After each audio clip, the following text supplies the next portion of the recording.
Ayan, nandito kami sa Tagaytay. Nagtitingin kami ng mga souvenirs. Ito.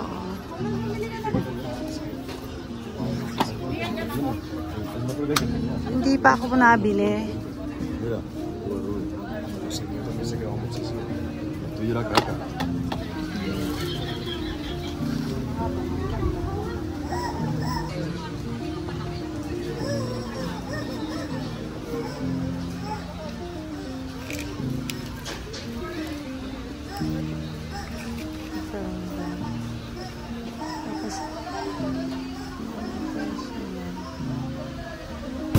Ito, ganyan yung aming binili, tsaka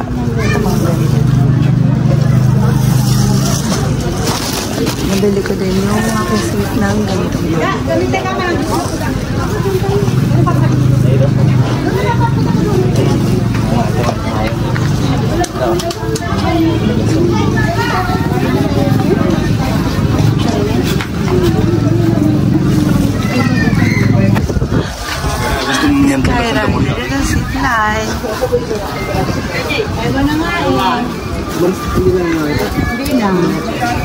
Emir!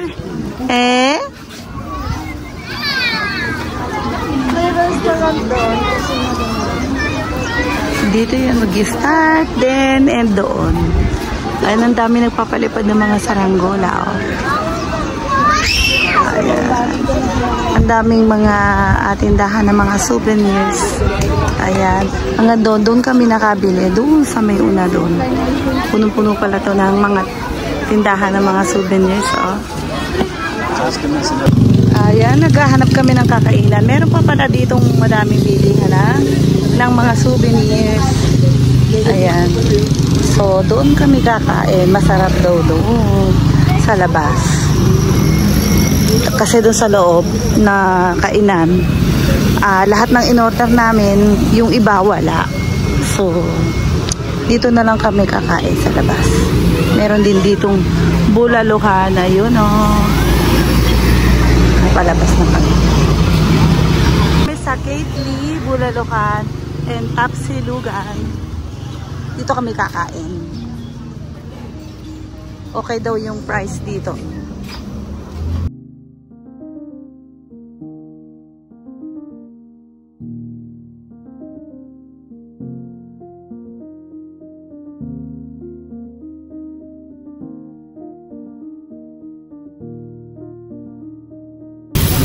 Que cuando la he vuelto a ver estaba despedazada. Ya, no lo sé qué pasó. Yo no he hecho nada. Ay, bumili kami na dragon fruits. Ang laki, oh. Laki nitong dragon fruits. At saka ang mura ng 1 kilo. 1 kilo is 170 lang. Diba? Ang mura-mura. Tapos sa Madrid yan ay 7 euros. Dito, ano lang, bali, 2 lang. 2. Ito, bumili din kami ng lansones. Lansones, nakalimutan ko yung kilo. 200 plus. Tsaka itong mangosteen. Ito yung mangosteen. Isa lang yung binili ko kasi hindi ko alam ang lasa nito. Baka hindi ko magustuhan. Kaya isa lang binili ko. So, nandito kami ngayon sa Little Paris. Dito kami sa outlet. Ayan. Sa outlet kami ng ano nga to? Tagaytay? Nasa Tagaytay ba pa tayo? Cavite, silang daw. Cavite. Outlet, Cavite. Ayan. Ito pala yun.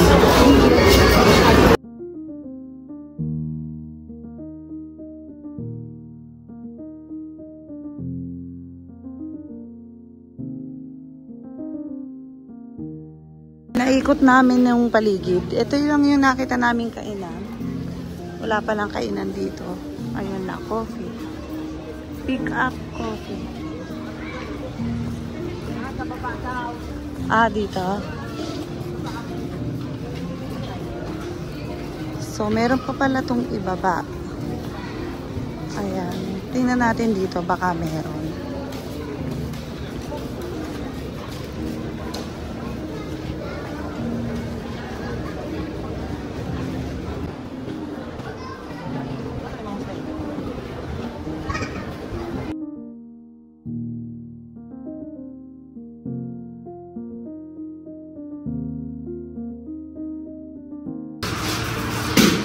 So, yan. Ito yung mga binili ko nga kahapon. Ito yung saging na senyorita.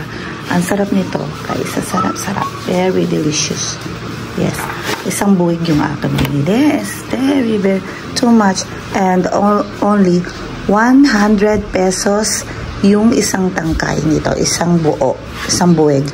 Then, bumili ako ng mangosteen. So, isa lang yung binili ko talaga kasi hindi ko pa siya natitikman, baka hindi ko magustuhan. And then, yung ayan, 1 kilo to. So, ito na lang yung natira, talagang kinain ko na kinain siya sa sasakyan. Then, 2 tong dragon fruits na binili ko. Bale, ang 2 ay mahigit na 1 kilo. Kinain na nung anak kong bunso ang isa. Then, ito yung binili ko kahapon. Ito yung aking ireregalo sa aking sweet. Ayan, yung bag na yan. Magugustuhan niya to. Kasi marami siyang packet. Dito sa loob, meron. Ayan, malaki siya. Then, dito sa labas, meron din. Ayan. So, bumili din ako ng ito na yung mga papasalubong ko. Tasa siya. Ayan, namay na. Tingnan natin. Maganda to.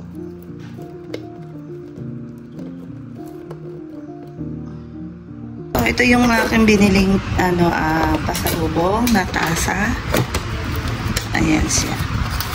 So, ayan, no, may nakalagay na siyang I love Tagaytay, Philippines. So, diba, ang ganda niya. Tapos yung isa, ayan, ito naman yung design niya, yung volcano, Taal Volcano and Lake. Ang ganda, diba? So, ito naman yung aking mga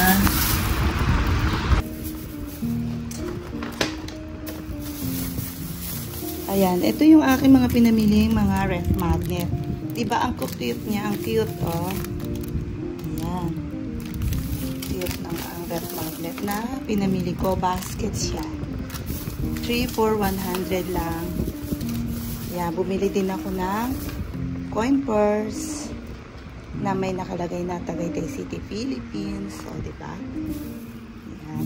Then, yung mga ref magnet. Ayan, ayan. Ito. Ayan. Ito, ayan. Diba? Medyo halos magkakapareho lang siya ng color, pero ano kasi siya, made of wood. Kaya ganon. So, ito, ayan. Bale, 50 pesos ang isa nito kung gusto nyo malaman sa Tagaytay. Bumili din ako na nagustuhan nila ito. Ayan, 2 ganito yung binili ko. Ayan, ito lahat. Ayan, ito lahat ang aking mga pinamili kahapon. So, pag nakakita pa ako ng iba pang mga souvenirs, bibili pa ulit ako.